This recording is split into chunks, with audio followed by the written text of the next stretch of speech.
Welcome to In Conversation, a series of captivating and insightful dialogues with leading writers, artists, and spiritual teachers. In Conversation is a production of Banyen Books and Sound. An oasis in Vancouver since 1970, Banyen is a gathering place of the world's wisdom and healing traditions. Come by for a visit or find us at banyen.com for live events, books, and more.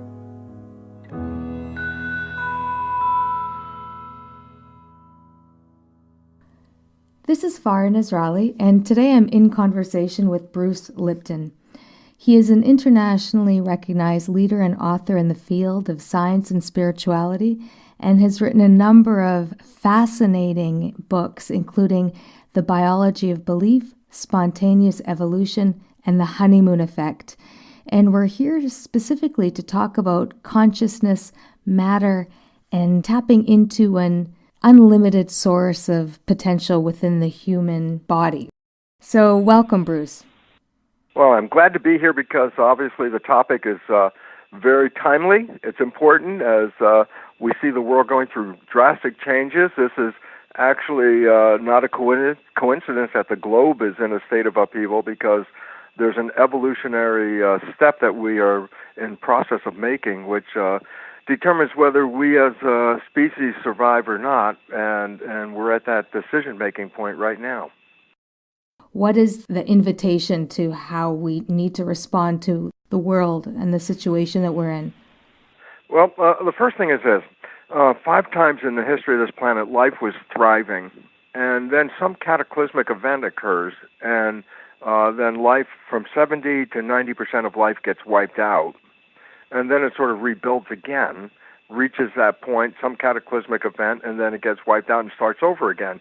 Well, 5 times in history this happened. Excuse me. The last one is when the dinosaurs were here, and then they weren't. There was a cataclysmic upheaval of the environment, and that was presumably due to a giant comet that hit the Earth and it just sort of undid the ecosystem, and wiping out the dinosaurs and 70, actually near 90% of life. So 5 times in history this has happened.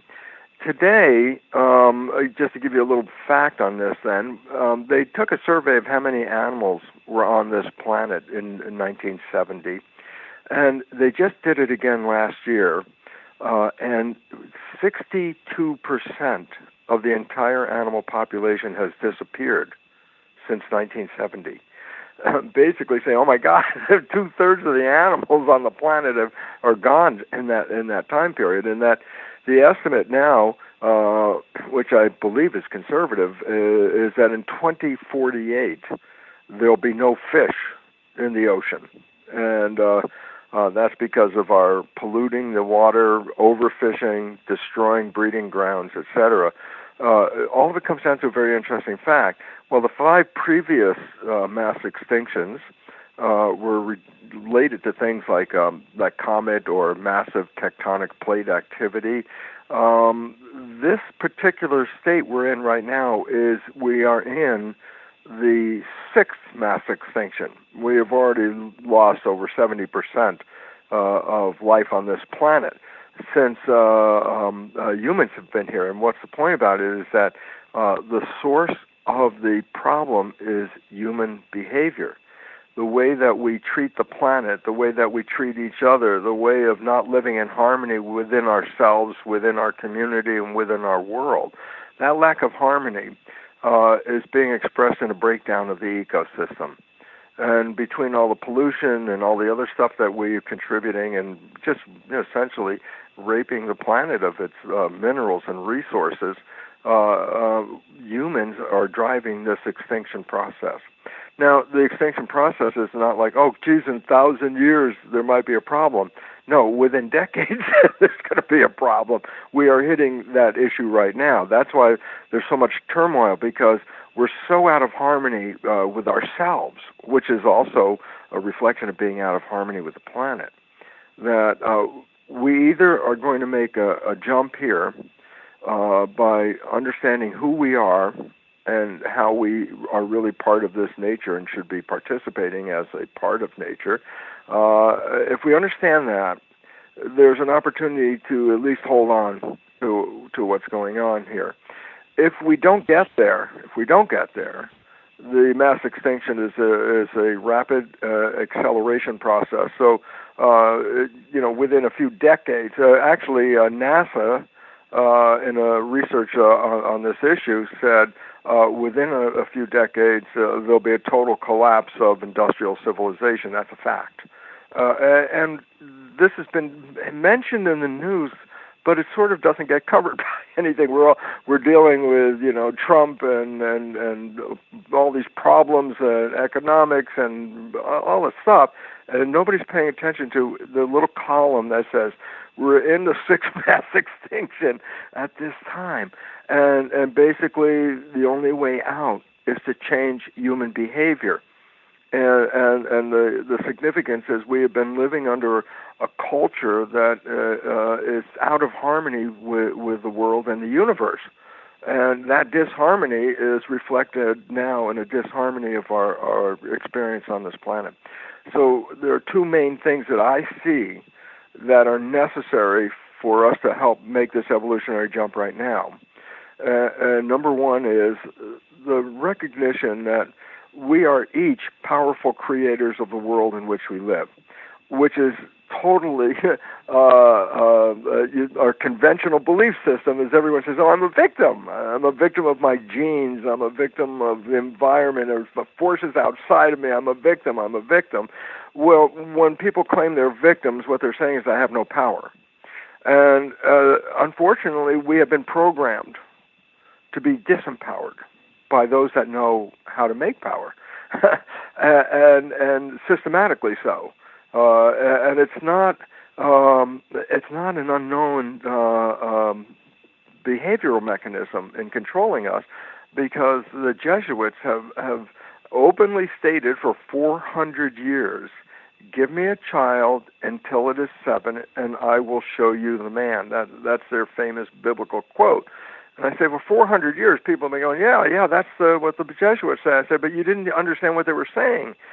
Whatever programming you get in the first 7 years determines the outcome of your life. If you got disempowering programs in the first 7 years, then by definition your life has been disempowered.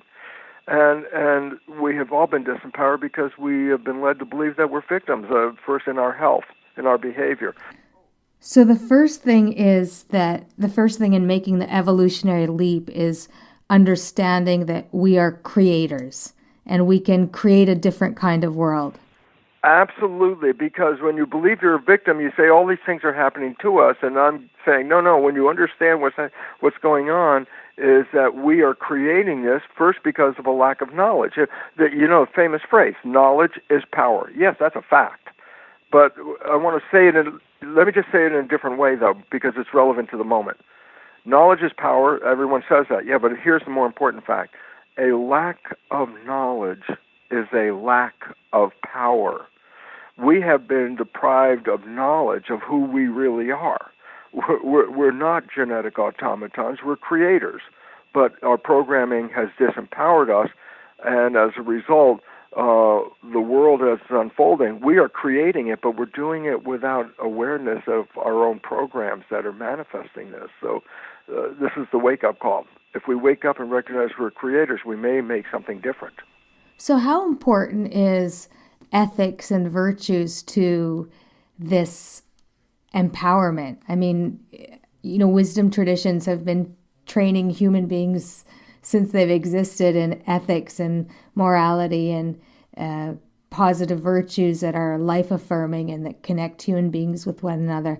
How important is that in stepping into our power as creators? Well, this is a really important point that you're making, and the important point is this, is that what determines our behavior? What determines our ethics, our culture? What determines that? And the answer is programming. The first 7 years of a child's life, as the Jesuits said, the brain of a child is not functioning at the level of consciousness. That begins at around age 7. Self-consciousness begins at around age 7. The first 7 years, a child's brain is operating at a lower vibrational frequency than conventional consciousness. It's operating in what is called theta. theta characteristic is mixing the imaginary world and the real world. And then when you say, oh yeah, children have a tea party with no tea and a mud pie, or they ride a broom and it's a horse. I go, yeah, because when the child's riding that broom, it's not a broom to that child. Theta makes that imagination turn into the horse that the child's imagining. So theta is the state of imagination, but theta is also hypnosis.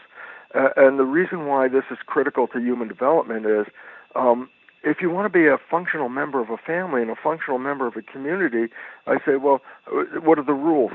And all of a sudden I say, well, it's like an encyclopedia, all the thousands of rules of how to behave in each situation.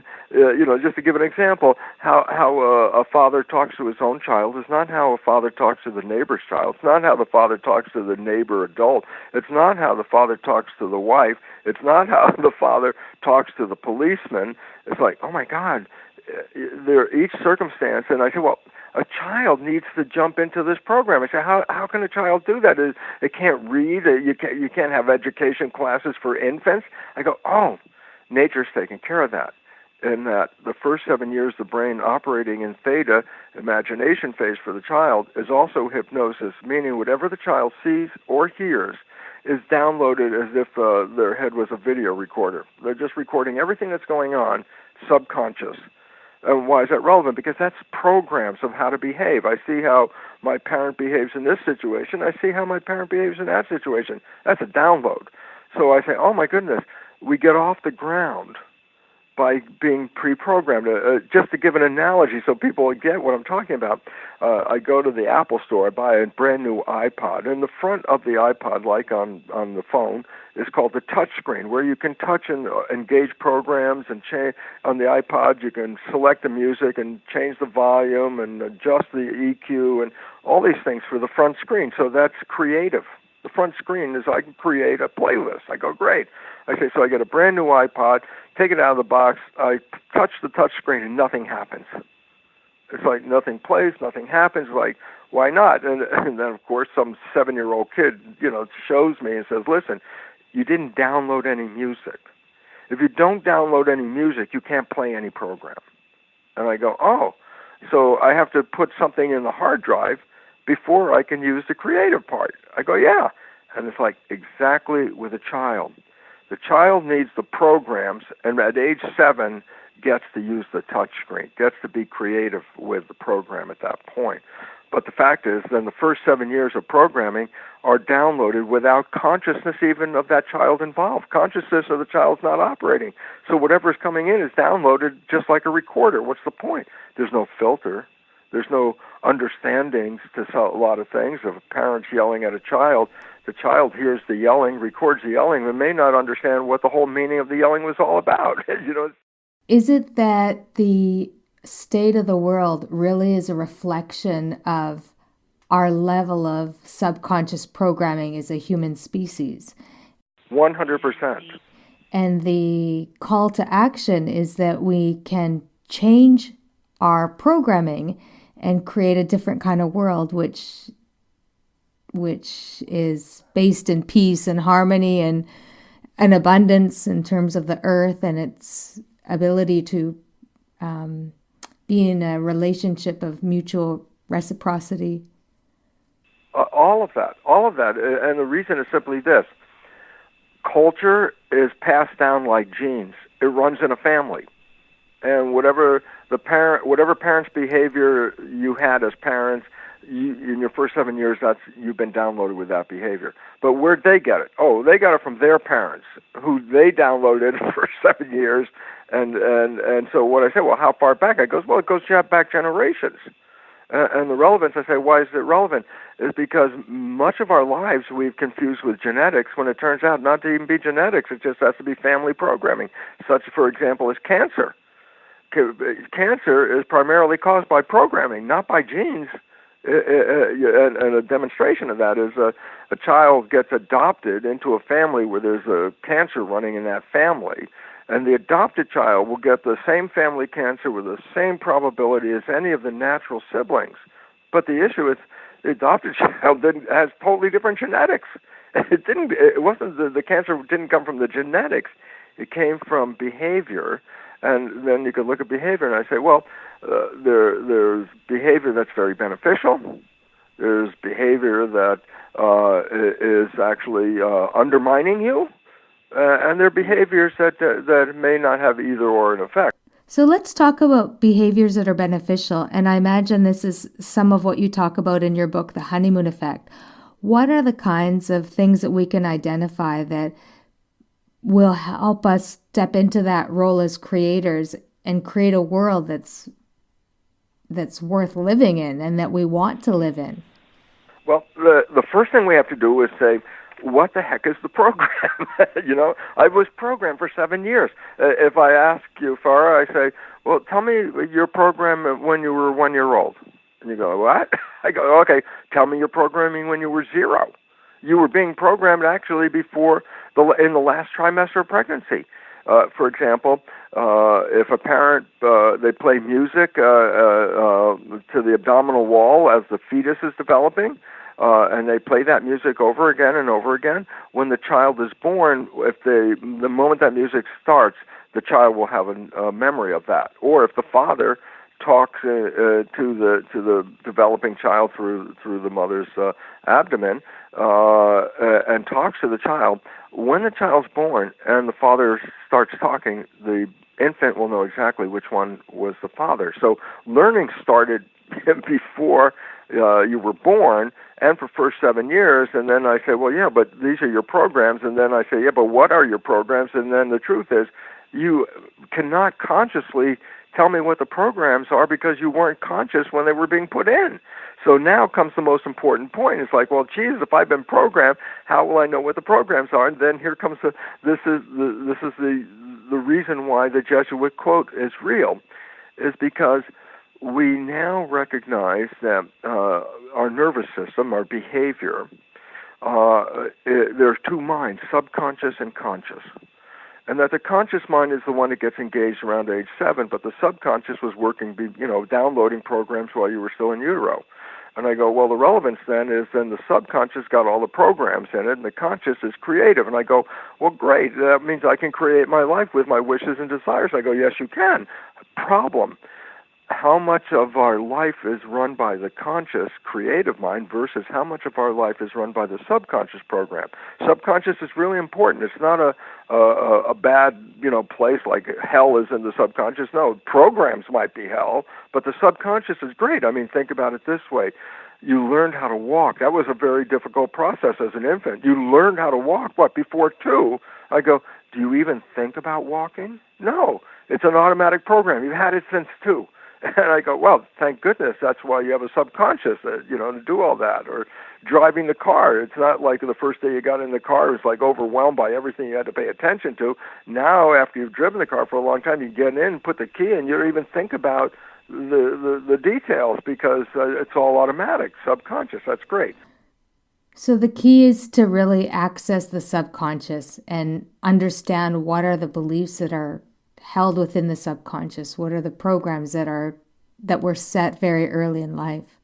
Okay, this is the great part, because now comes like, oh, what do I have to do? A lot of psychoanalysis? I go, no. Here's the part. We have now recognized in the scientific community that the subconscious is running the show 95% of the time. Only 5% of an average person's life is actually being run by the conscious mind. I go, well, this is really relevant because the conscious mind is the mind that has wishes and desires and all the wonderful things. Conscious mind is who you want to be and the life you want. I go, great. And I say, the conscious mind works only 5% of the time in controlling your life. I'll give you a simple reason. It basically says this. We spend 95% of our time thinking. Well, thinking directs the conscious mind to go inside. Instead of paying attention to what's going on around the world, a thought is inside your head. I say, what are you doing on next Monday at 8 o'clock? You can think about it, but the answer is inside. You have to go inside. So when you are thinking, the conscious mind lets go of what's going on in the world outside, goes inside to resolve a thought. But that means then if you're walking down the street and you're thinking, the conscious mind lets go, then who's going to control the walking? And I say, no, the subconscious mind knows all those patterns. It knows how to walk, how to talk, how to do your job. Anything you've repeated that becomes a habit, subconscious mind can do without you.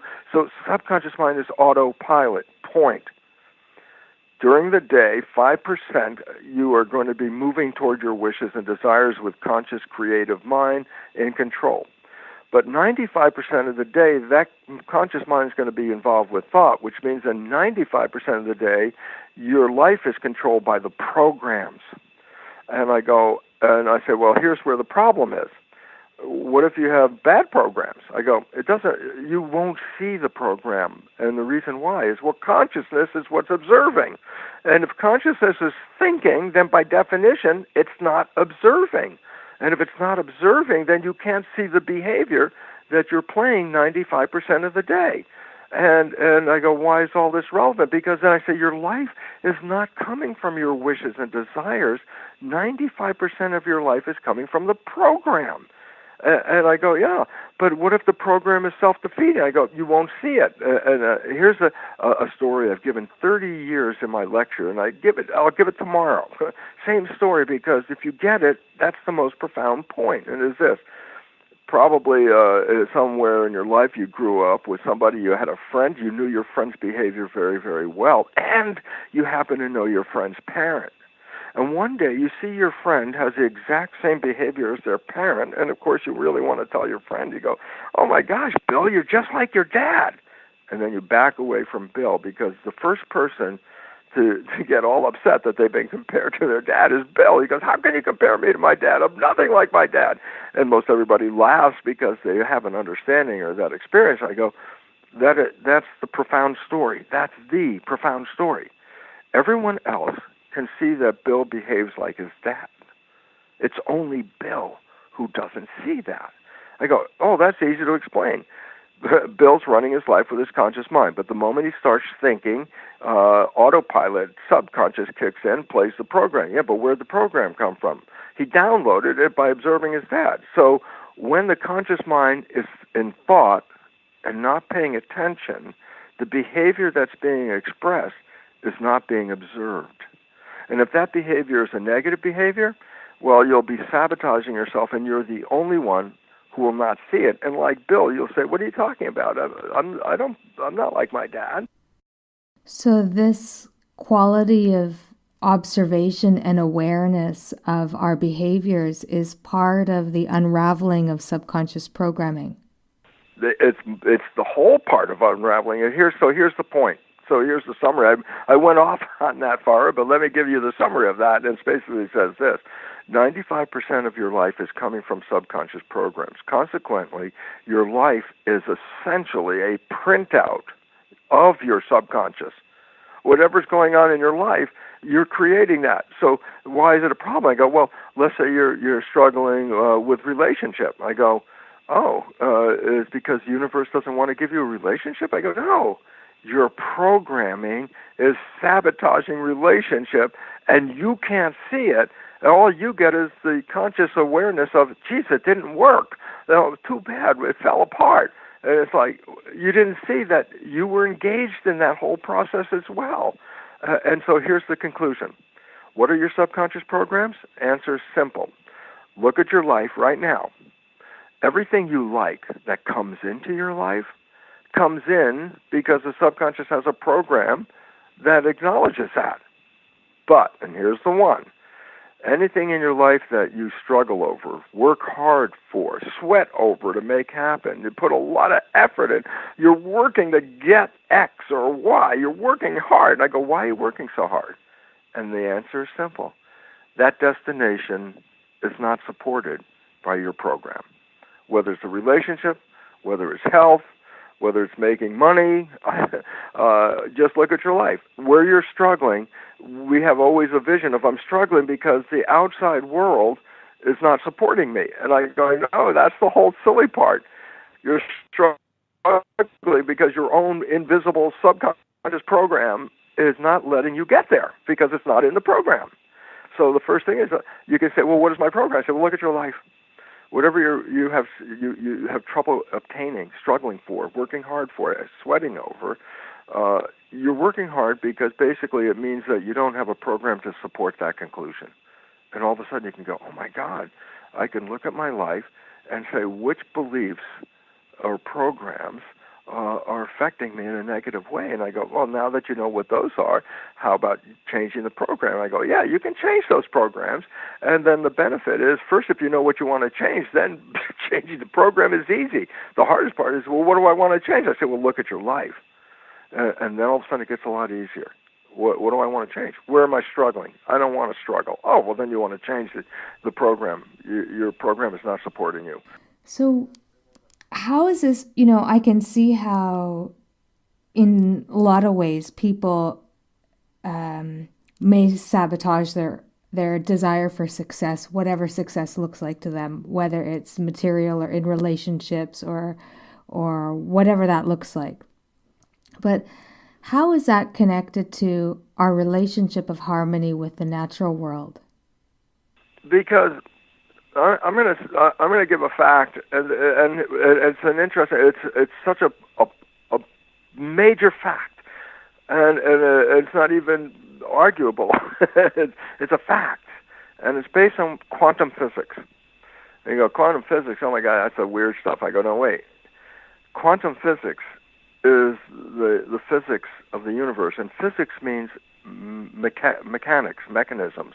So you say quantum mechanics, quantum physics, Newtonian mechanics, Newtonian physics, mechanisms. Physics are mechanisms. Physics are the mechanisms of how the universe works, period. And I go, why is it relevant?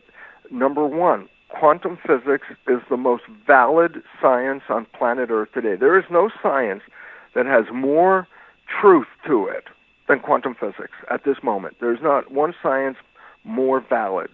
I go, why is it relevant? And here's why. The first premise in quantum physics is that consciousness is creating our life experience. That's it. That's a foundational belief of quantum physics. This is an expression of consciousness. I go, wow, okay, why is it relevant? And the answer is because it's the truth of our universe. Our consciousness is manifesting our life experiences.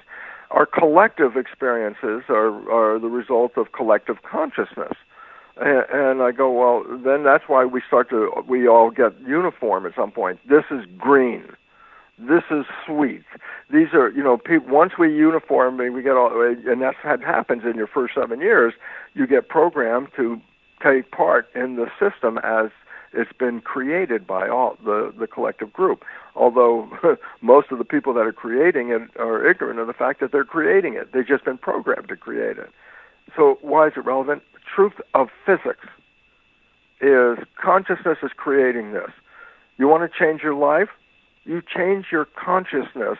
You don't go out and change the physical world. Change the consciousness, and the physical world changes along with your consciousness. And so it's so important because a lot of people want to pick up arms and go out and deal with the world. And I say, no, you're creating the world from your consciousness. So before you go out, you could stay home and fix your consciousness first, and then the world will change for us.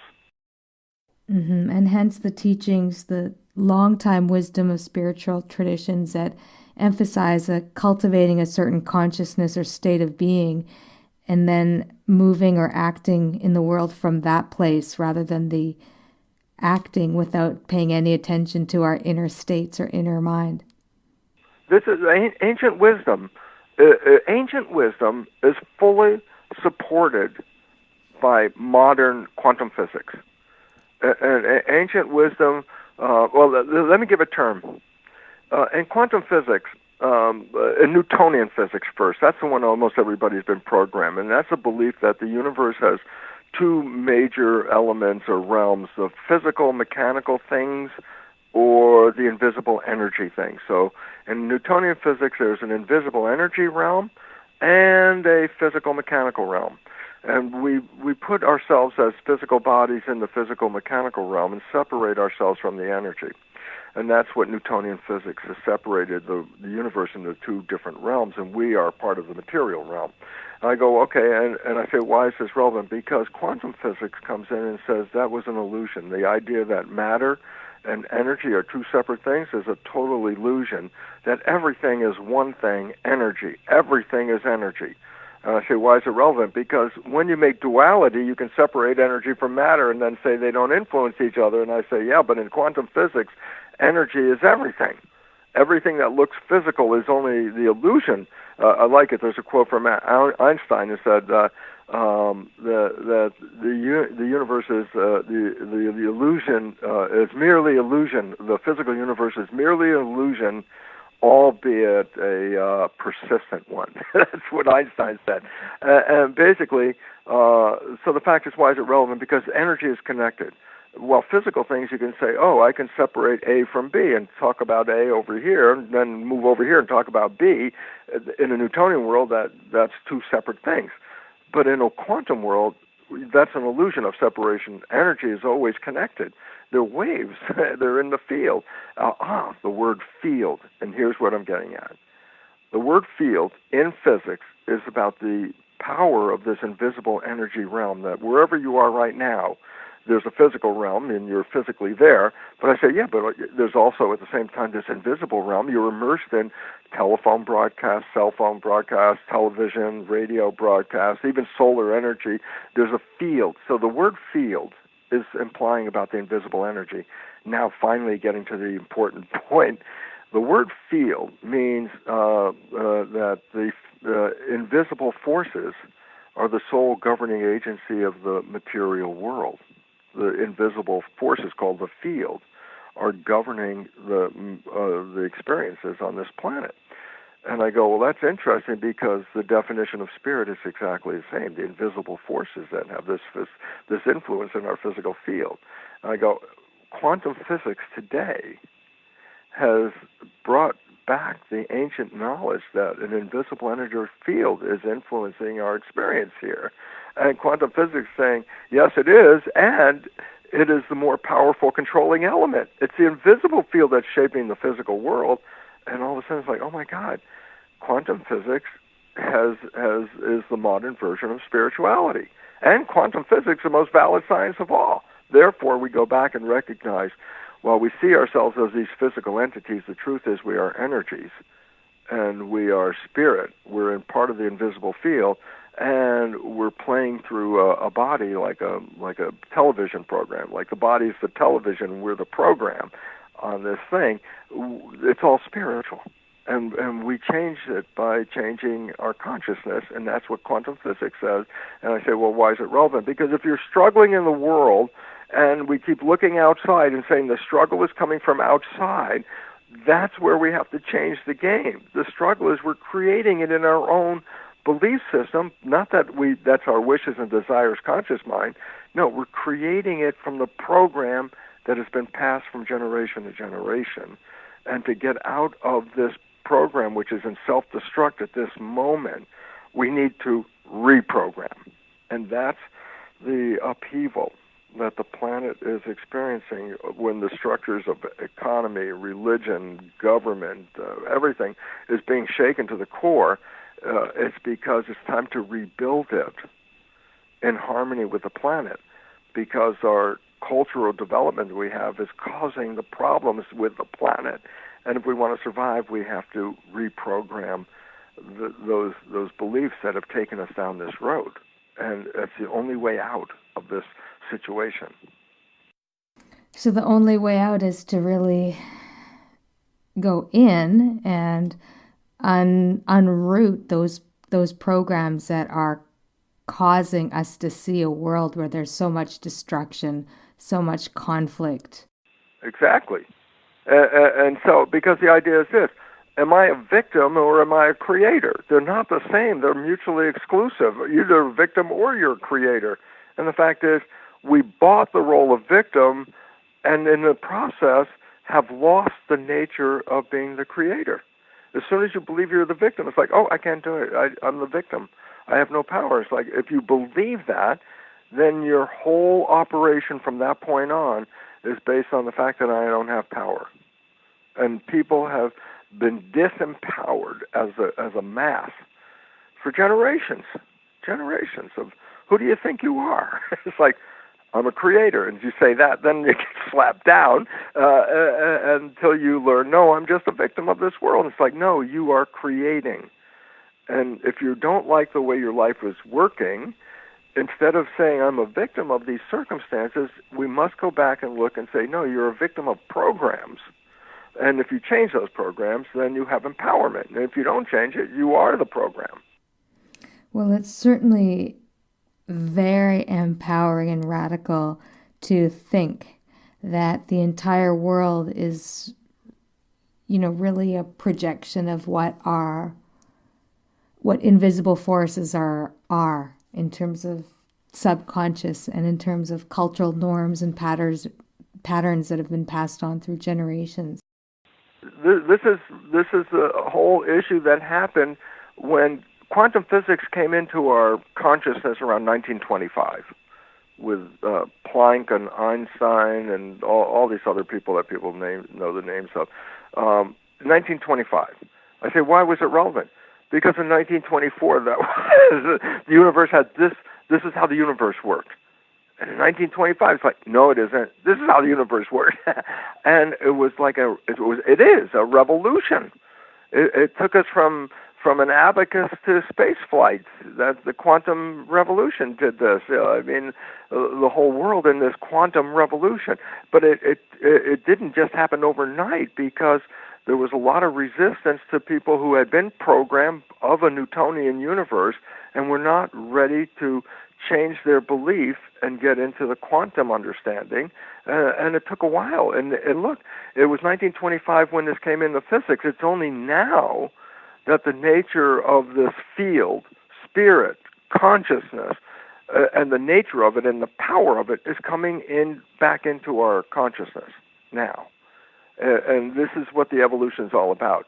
We must take our power back, because we have unconsciously, unknowingly, it's not our fault, we were programmed by people who didn't know any better anyway, and so we are perpetuating belief systems.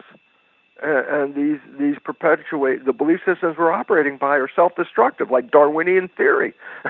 The belief that we got here through competition and violence and all that kind of stuff like that. It's like, a garden, which is the epitome of evolution, is not a battleground. The whole concept of a Darwinian, fighting and surviving and struggling as a way of life, that's an illusion. And yet, because we bought into that belief, then we operate a culture based on that belief. And then you look and you say, yeah, Darwin was right. Look at this violent culture and all that. And I go, no, we took the belief and created from that belief. It's time to change, just like it's time to change from Newtonian to quantum. In biology, that change is, I am not a victim of my genetics. I am a creator of my genetics and my experience. That's the revolution. Well, it's the exact revolution from Newtonian to quantum is from genetics to the new science, epigenetics. Epigenetics is the science of how your consciousness is adjusting your genetics and your behavior. That's remarkable. It's just extraordinary to hear that just through our beliefs and emotions and our states of consciousness, we can actually change our biology. Well, people have been doing that all the time. It's called placebo. Yes, yes. Placebo is, I believe that this pill, surgery, whatever the heck it is, I believe that this process is going to manifest what I want. And that belief, they take the pill, they do the surgery, they get better, and they find out the pill was a sugar pill or the surgery was just a fake or a sham surgery. And you have to say, well, how did everybody get better? Which is anywhere from 1/3 minimum to 2/3 of all medical healing is not from the medical doctor. From 1/3 to 2/3 of all healing is ascribed to the placebo effect, where the patient feels the process is going to create health, and then they get healthy. And I go, yeah, sugar pill, that didn't make you healthy. What made you healthy? The belief in the sugar pill to have that outcome. And I say, well, you created health. The pill didn't create health. You created health. I go, yeah, and if you understand that, every aspect of your life can be the equivalent of a placebo effect if you change your belief. Instead of living in the fear, living in the love, all of a sudden life changes 100%. Well, that is the perfect note, I think, to bring our dialogue to. The power of living from the heart and living in love, as opposed to living in worry or anxiety or fear or any other state that is anything other than love. Well, I think that, why your community and your programming is so important to me is because as every one of us starts to recognize, wait a minute, if I am not a victim, I can change my beliefs. And I say, yes, you can. And if I can change my beliefs, and why don't I have belief of a picture of heaven and love and happiness rather than a Darwinian world of, survival of, the fittest in a struggle for life. That's what we bought. But a garden that was here when we got here was a cooperation. A garden is cooperation, not competition. And I say, where's the garden? It's like, doesn't exist. I go, why not? Because the competition that we're running in is the antithesis of garden. It doesn't work that way. This could be a garden tomorrow if we just all woke up in love. Go, wow, it's a garden. It's heaven on earth. To me, that is, to me personally, what I think the biggest cosmic joke in the entire universe, because I was caught up in the joke and not aware of it, because what's the joke? And the joke is that we look at ourselves as the victims here in a world, and we also look at ourselves that if we live, as best we possibly can, in spite of all this stuff, live the best you can in the face of all this stuff, when you die, you can go to heaven. I go, oh, okay, cool. It's like, so everybody's struggling through this world, waiting that there's another world where it's going to be like heaven. And I go, oh my God, what a joke. Because as a non-spiritual person, which I was when I started this research, and then started to recognize that each one of us, the cells in our body, have a set of antennas, like television antennas, tuned to a station. And each one of us has a different station, assigned to our biology, which makes two people different from each other. That's why you can't exchange organs with one another, because one immune system will say, oh, that foreign organ is foreign, and will destroy it. And so it knows self from foreign. I go, so there's no two selves that are the same, not biologically that we have right now. No two people have the same self. I said, what's the self? I said, well, the one thing we see is there's a set of antennas on the surface of the cell that are different for each human. Each of us has our own equivalent, like of a combination lock of antennas that are receiving an environmental signal. And I started to go, wait a minute, these are called self-receptors. What a wonderful name, self-receptors. And I go, conventional Newtonian world looks at the physical body and the physical machine and the physical receptors. The quantum world says, but those antennas, those receptors, are tuned to some information in the field. And each of us has a unique station. And I go, oh my God, we have an identity in the energy field like a broadcast. So look at the body as a television set, and that each of us is tuned to a different station because each of us has a unique set of these antennas reading an environmental signal. I go, wait a minute, then my identity is not per se in the cell. My identity is a signal being picked up by the cell. I go, yeah. And I go, oh my God.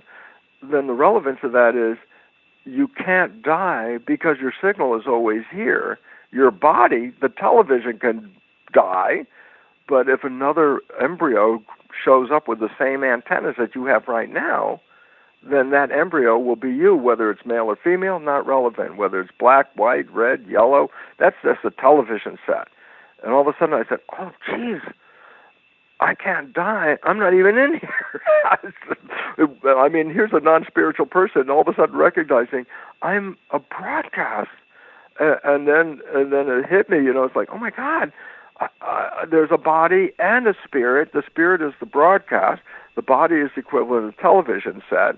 And I say, yeah, but if the television breaks, we say the television's dead. And I go, yeah, but is the broadcast still there? And you go, well, how would you know if the broadcast is there? And I said, well, get another TV, plug it in, turn it on, and then tune it to that station. And boom, the show was back on the air, and I went, oh, my God, I am the broadcast, and I'm playing through the body, which is the television set. That was phase one. That basically says, if the body dies, I'm still there. I'm the broadcast, but I can't operate through a body, so it's an invisible energy field. Like right now, you're immersed in a television broadcast, but you can't see it. It's not without the TV. So that took me from non-spiritual to spiritual. But then the next part was I asked myself a very, personal question, being shocked at that moment of reality that, oh my God, I'm a broadcast. And then I asked myself, well, why be a spirit and a body? Why not just be the spirit? And 50 trillion cells that make up my body, the answer welled up and came right into my head. And the answer, I said, why have a spirit and a body? And the cells responded, and they're kind of funny cells, I think about it.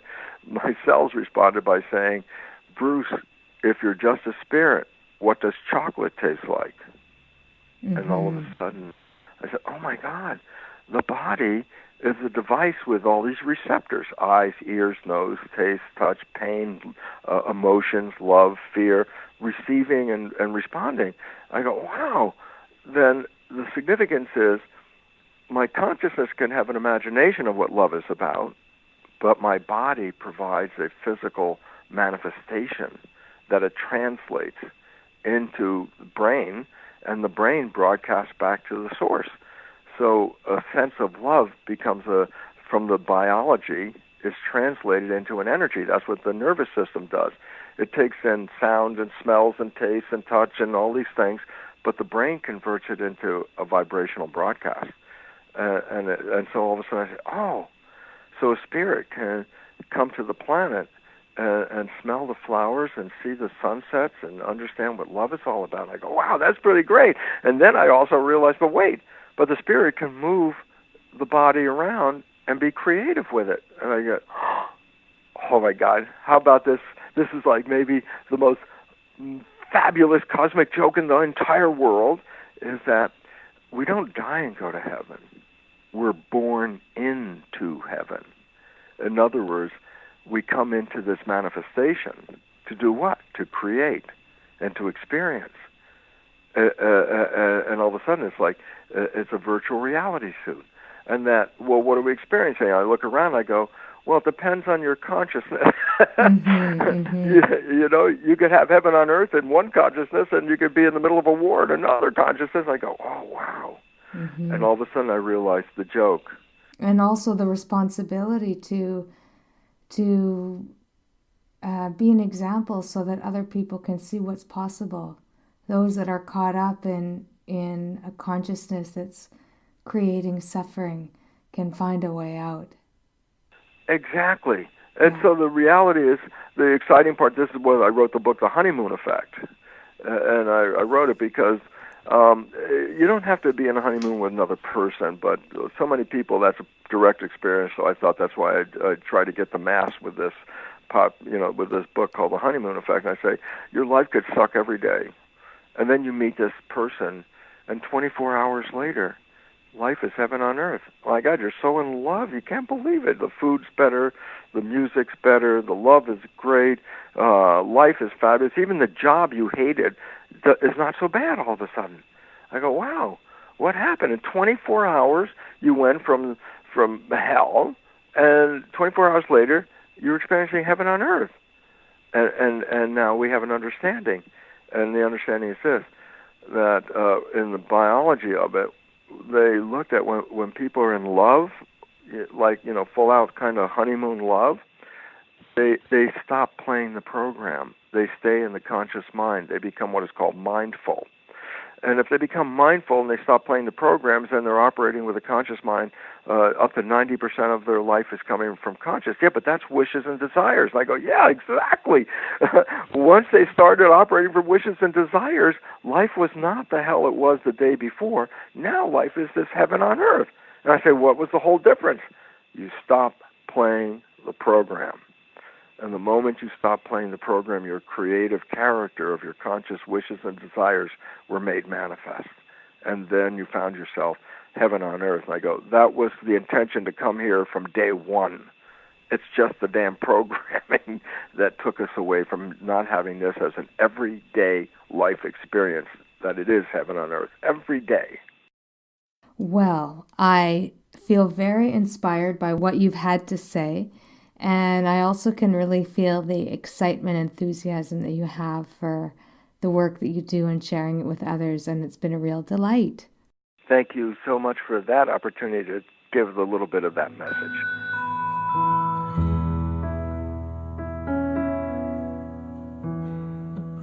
You've been listening to In Conversation, a podcast of Banyen Books and Sound, Canada's spiritual and healing resource since 1970.